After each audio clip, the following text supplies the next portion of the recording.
cuties.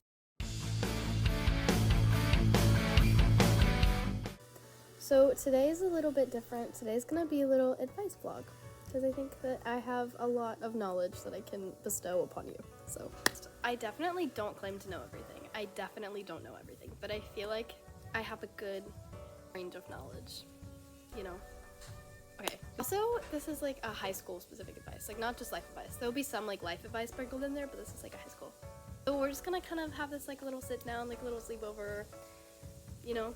So like get cozy, get a snack. It's gonna be great. First, talking about drama. This might be a hot section of this vlog because I have a lot to say about this. I feel I can speak on this because in many times of my life, I have been heavily involved and associated with and consumed by like drama. And that was all throughout my middle school years and even my elementary school years, which is really unfortunate. Is first of all, there's two sides. One side of it is it's so useless. Why would you spend your time and energy on something that's not gonna matter in 5 years? Or something that's not gonna matter in a month?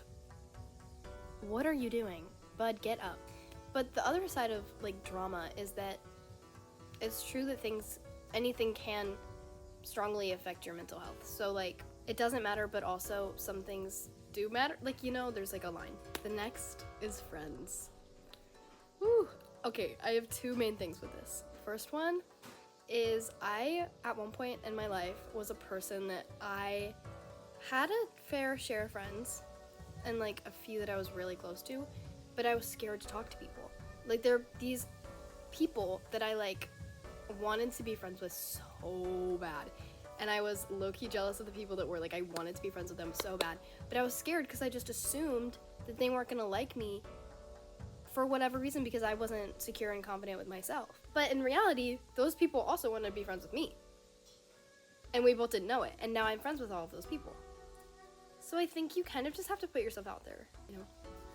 The other side of that is like I also used to be one of those people that like I didn't want to interact socially during lunch. I studied during every single little piece of free time that I had, and every little fragment of like every 5 minutes in between classes I was doing something and I didn't want to talk to you, and if you weren't walking fast enough, then I wasn't gonna, you know?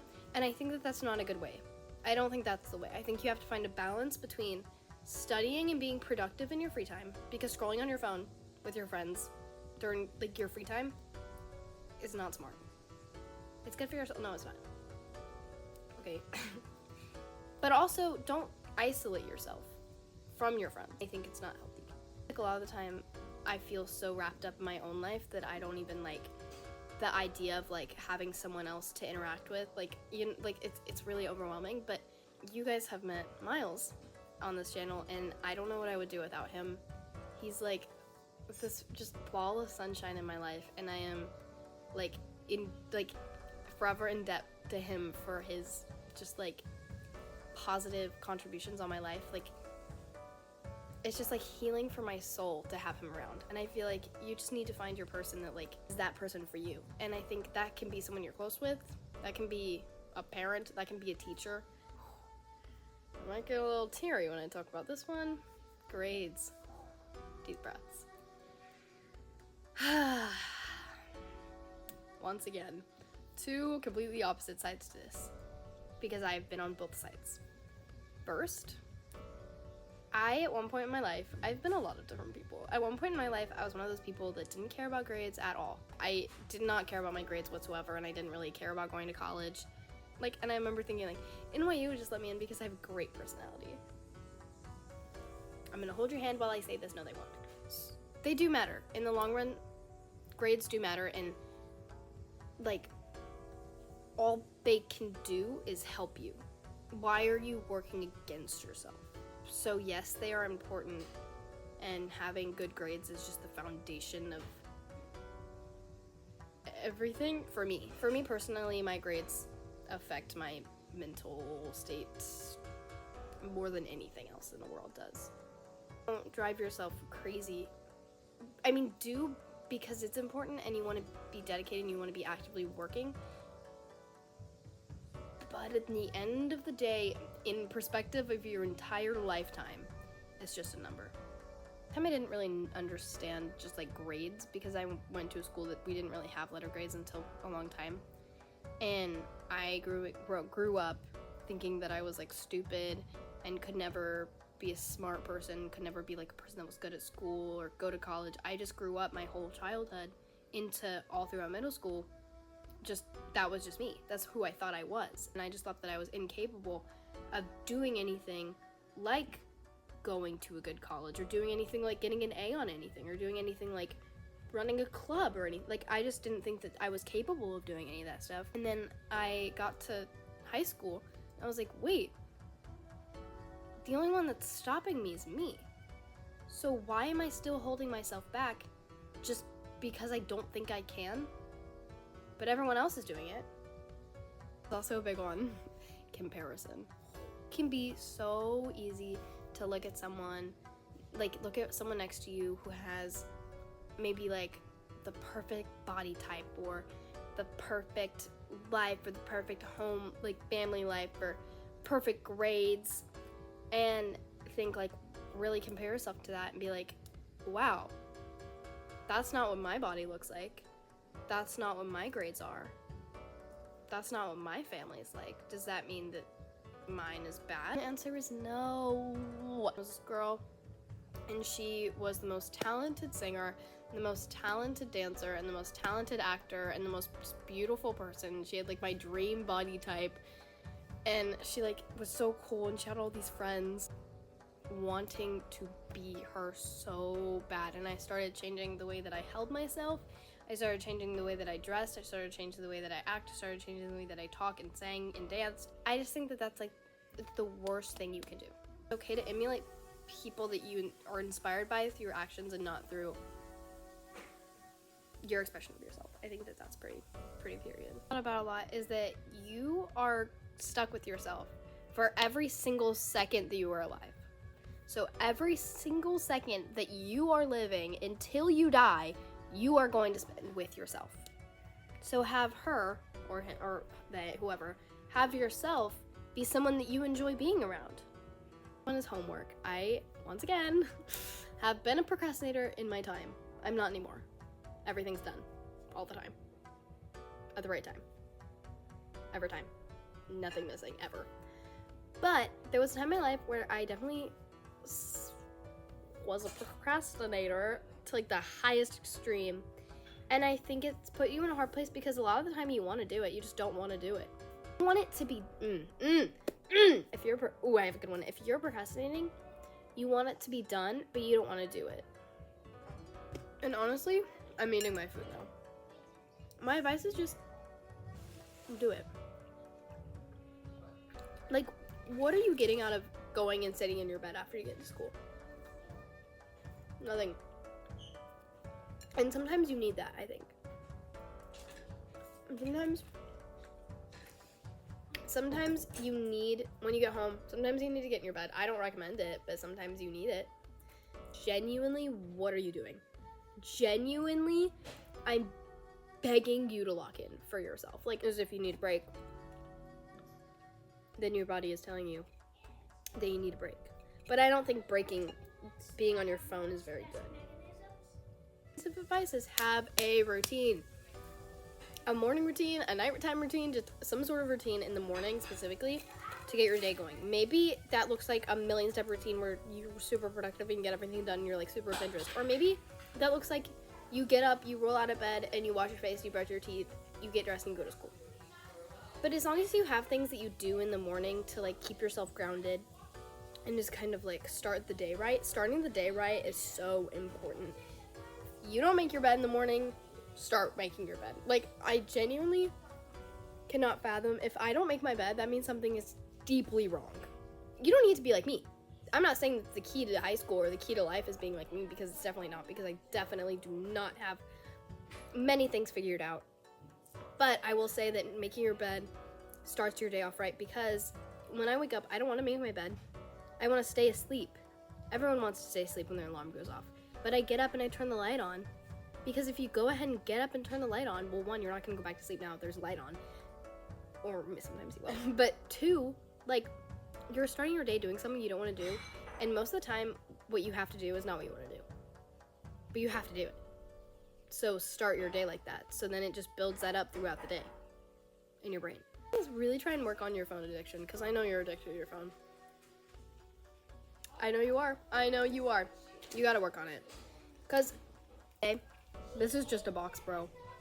And something that, if you're having a hard time getting off your phone, one, do something Emma Chamberlain does where she moves her apps like away from over here and she moves it in here. That's really good. Move your apps to where when you open your phone, it's not the first thing you have to see. That's been really helpful for me. And another thing is, I can tell you that this will convince you to stop being on your phone.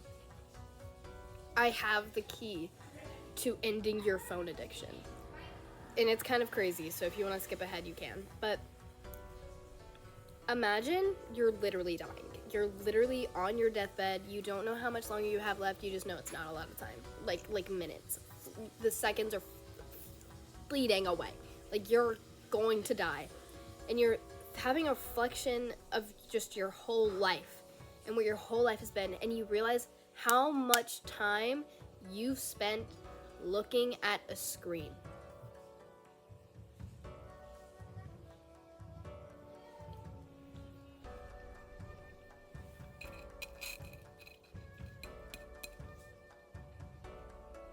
And if you could replace all the time you spent on a screen with actually experiencing life, you probably would when you're dying, right? Because you would do anything to experience more life.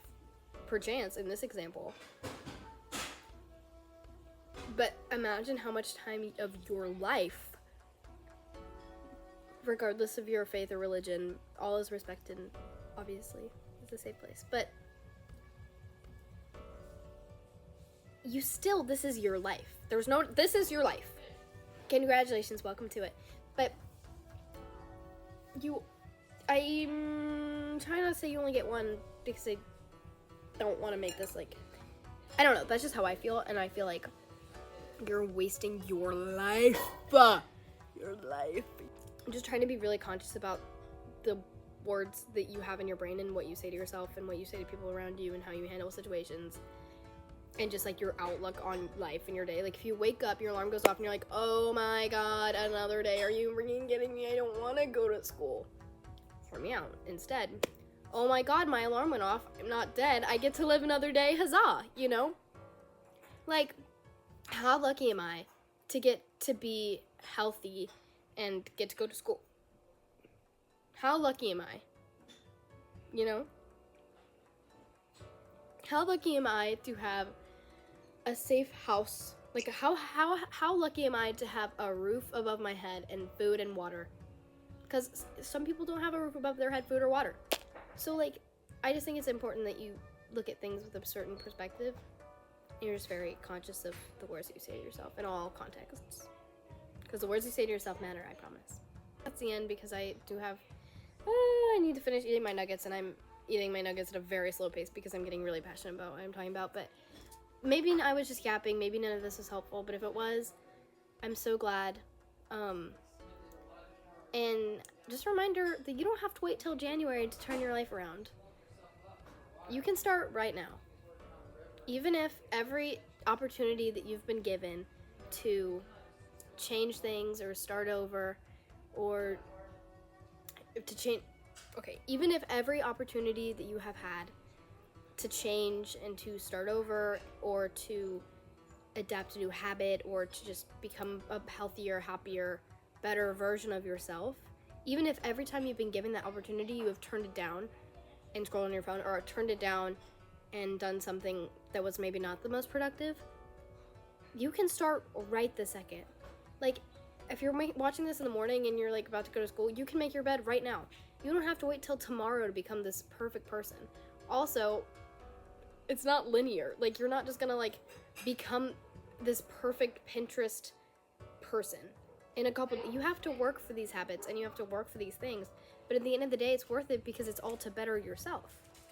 And you're you. This is your life. Like, okay. And this is your human. Like, you have to take care of her or him or they. or whatever pronouns that you choose to use.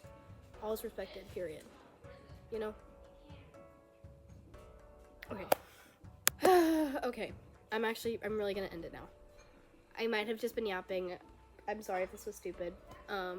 Shout out to Ava because she gave me the idea for this video. But outro time.